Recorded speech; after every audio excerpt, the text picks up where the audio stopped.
Sehingga langsung Abu Dzar bertanya, ya Rasulullah, apa itu fitnah yang lebih engkau takuti menimpa umatmu selain Dajjal? Kata Nabi, al-a'immatu al-mudillin, para imam yang menyesatkan. Ya Rabbi bil Mustafa baligh maqasidana.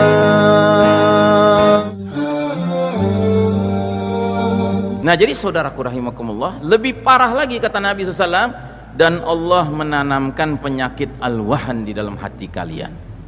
Sahabat bertanya, wa mal wahan ya Rasulullah, apa itu penyakit al-wahan? Kata Nabi, hubbud dunya wa karahiyatil maut, cinta dunia dan takut menghadapi kematian. Cinta dunia, takut menghadapi kematian pantasnya menjadi cirinya orang apa, Pak? Orang kafir.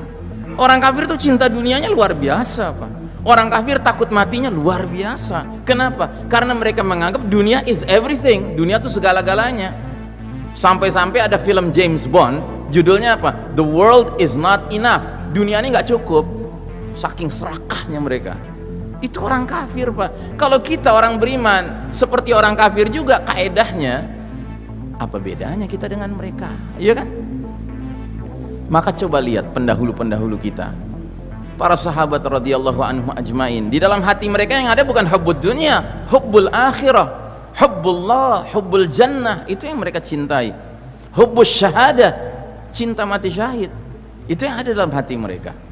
Seorang Abu Bakar Siddiq di bidang akidah, akhlak, ukhuwah, infak, sedekah, dakwah, jihad, ibadah luar biasa, saudagar kaya raya pula. Tapi prinsip hidup dia apa? Prinsip hidup Abu Bakar Siddiq, ij'alid dunya fi aidikum wa la taj'alid dunya fi qulubikum. Jadikan dunia sebatas dalam genggaman tanganmu, jangan sampai masuk ke dalam hatimu. Jadi di dalam hatinya Abu Bakar dan para sahabat lainnya pada umumnya, yang ada bukan dunia, al-akhirah. Ya. Kenapa? Karena dunia bukan tempat terakhir hidup kita. Bahkan dunia ini tempat kita mati, Pak. Nah, itu juga alasan kedua kenapa harus takut mati. Orang beriman mustahil takut mati. Kenapa? Allah sudah bilang dalam Al-Quran, kullu nafsin dha'iqatul maut, tiap-tiap yang berjiwa pasti merasakan kematian. Kita ini bukan takut matinya, Pak, tapi takut mati yang salah, itu yang kita takut. Dan kita sibuk berupaya bagaimana caranya mendapatkan mati yang baik, husnul khatimah. Nah, inilah babak di mana umat Islam mengalami fitnah-fitnah, ujian-ujian yang kian hari kian memuncak, sampai keluarnya puncak fitnah alias fitnah paling dahsyat, yaitu fitnah Dajjal. Nabi bersabda, sungguh semenjak Allah menciptakan anak cucu Adam, tidak ada fitnah yang lebih dahsyat dari fitnah Ad-Dajjal. Dalam hadis yang lain lagi Nabi bersabda, sungguh fitnah sebagian kalian lebih kutakuti dari fitnahnya Dajjal, dan tidaklah seseorang yang selamat dari rangkaian fitnah tersebut melainkan dia pasti selamat menghadapi fitnah selanjutnya atau berikutnya. Dan tidak ada fitnah yang dibuat sejak dunia ini ada, baik kecil maupun besar, kecuali untuk menjemput kedatangan fitnah Dajjal. Apa maksud hadis ini? Maksud hadis ini, perjalanan umat manusia dari awal sampai akhir, Pak, itu fitnah akan makin berat, Pak, sampai si Dajjal keluar. Dajjal itu puncaknya fitnah, Pak. Dan kita sekarang hidup di era yang kata para pengamat akhir zaman, Dajjal tampaknya sudah di pengkolan jalan, Pak. Itu puncaknya fitnah. Kita hidup di era menjelang puncaknya fitnah. Saya tidak bermaksud menakut-nakuti, Pak. Kalau Anda merasakan fitnah sekarang banyak dan dahsyat, besok lebih berat, Pak. Lusa lebih berat. Akan terus begitu. Ya. Get ready. This will be a tough ride. Ya. Siap-siap. Ini perjalanan kita makin berat, Pak. Bukan makin ringan. Ya. Nah, namun demikian, ada satu hal yang lebih mengkhawatirkan lagi. Saya minta waktu sedikit ya. Sekalipun oknum Dajjal belum keluar, namun umat Islam di dalam sistem kafir syirik dunia modern dewasa ini harus menghadapi fitnah yang kata Nabi Muhammad SAW lebih beliau takuti dari fitnah Dajjal menimpa umat ini. Ini disebutkan oleh sahabat Abu Dzar Al-Ghifari radhiyallahu an. Dia dengar langsung dari Nabi. Kata beliau, suatu ketika aku bergandengan tangan jalan bersama Rasul menuju rumah beliau. Rasul mau pulang. Tiba-tiba kata Nabi, ghairud dajjalu akhwafu ala ummati minad dajjal. Sungguh selain Dajjal ada yang lebih kutakuti atas umatku. Kagetlah Abu Dzar mendengar ini, karena Abu Dzar tahu hadis tadi bahwasanya Dajjal fitnah yang paling dahsyat. Tahu-tahu Nabi bilang begini, Sehingga langsung Abu Dzar bertanya, ya Rasulullah, apa itu fitnah yang lebih engkau takuti menimpa umatmu selain Dajjal? Kata Nabi, al-a'immatu al-mudillin, para imam yang menyesatkan. Para ulama kita membahas tentang al-a'imma al-mudillin ini, kesimpulan mereka ada dua maknanya. Makna pertama, para penguasa yang tidak memimpin dengan petunjuk Allah dan petunjuk Rasul, itu satu. Yang kedua, ulama su, ulama-ulama yang buruk, Pak. Ulama su siapa? Ulama yang lawannya ulama khair. Ulama khair itu ulama yang baik, Pak. Ciri ulama yang baik itu apa? Dua, takutnya hanya kepada Allah dan antara ilmu dan amalnya klop. Kalau ulama su justru sebaliknya, takutnya kepada selain Allah. Dan biasanya kepada siapa dia takutnya? Pada nomor satu, Pak, para penguasa yang tidak memimpin dengan ketentuan Allah dan Rasulnya. Dan yang kedua, antara ilmu dan amal mereka berseberangan jalan, nggak ketemu. Gitu.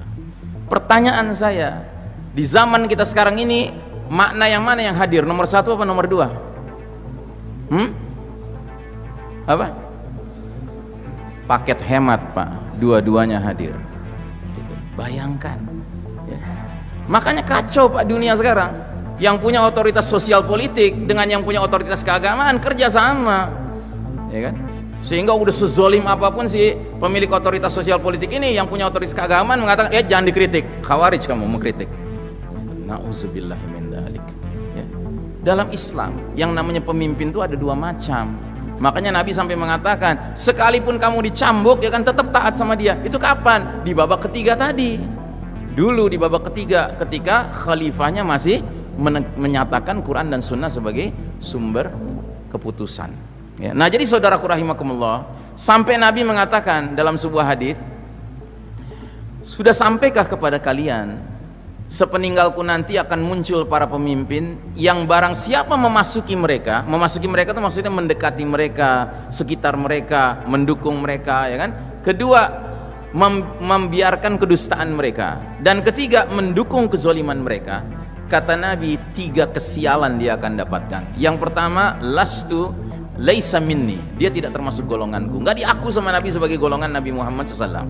Yang kedua, walastu minhu, dan aku tidak termasuk golongan dia, artinya Nabi nggak mau dikait-kaitkan dengan dia.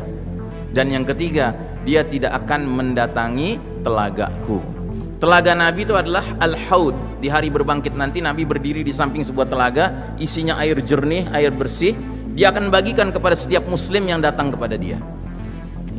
Terus kemudian nanti akan ada muslim-muslim, Nabi lihat, ciri-cirinya berwudu nih, dipanggil sama Nabi, ini umatku gitu kan. Kata malaikat, sana menjauh, nggak boleh mendekat sama Nabi. Kenapa? Karena kata malaikat, engkau tidak tahu apa yang mereka kerjakan setelah engkau wafat. Rupanya kerja mereka adalah apa? Mendukung pemimpin yang sepatutnya nggak didukung.